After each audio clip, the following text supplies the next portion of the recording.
আসসালামু আলাইকুম।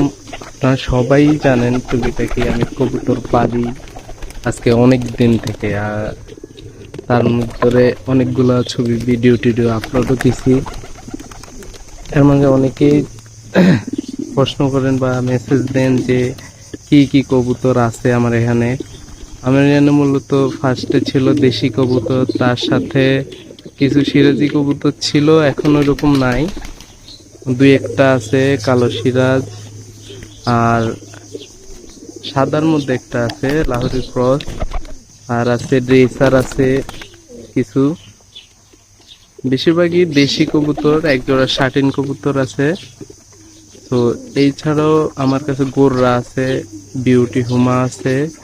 এই যে আমি সবকিছুরই এখানে ব্রিড করাই, যেমন এই যে দেখেন আমার ঘরের সামনেই পুরা টং খোপ দিয়ে রাখছি, এগুলাতে থাকে ওরা।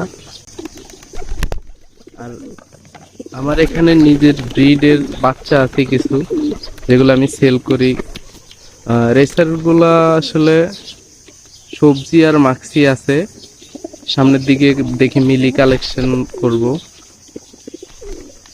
আর ব্ল্যাক রেসার আমার শখ আছে, ব্ল্যাক রেসার একজোড়া ব্ল্যাক রেসার আনার। এখন পর্যন্ত ভালো কোয়ালিটির পাই নাই দেখে আনা হয় নাই।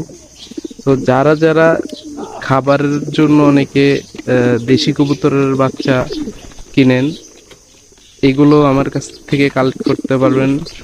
সবাই কিন্তু টুকিটাকি আমার পরিচিত আশেপাশের। আর যদি কেউ রেসার বাচ্চা নিতে চান, অবশ্যই একটু আগে থেকে জানাইতে হবে, কারণ রেসার নয় তো এমন একটা জিনিস। আমি একটা কবুতর দিছিলাম একজনকে, আমার একটা ফ্রেন্ড, ওর কাছে দিছি। বেশি দিন না, 35 দিন 36 দিন বয়সের ওইরকম বাচ্চাও চলে আসে।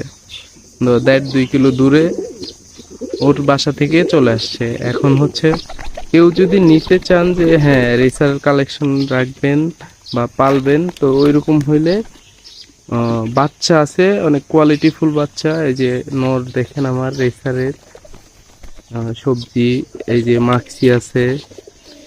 আমার রেসার বাচ্চা নিলে অবশ্যই নখ দিয়ে রাখবেন, তাহলে হচ্ছে ওইরকম ভাবে বাচ্চা করে দেওয়া হইব যে আপনার যাতে গেলে আপনার বাসায় থাকে বা পোষ মানে।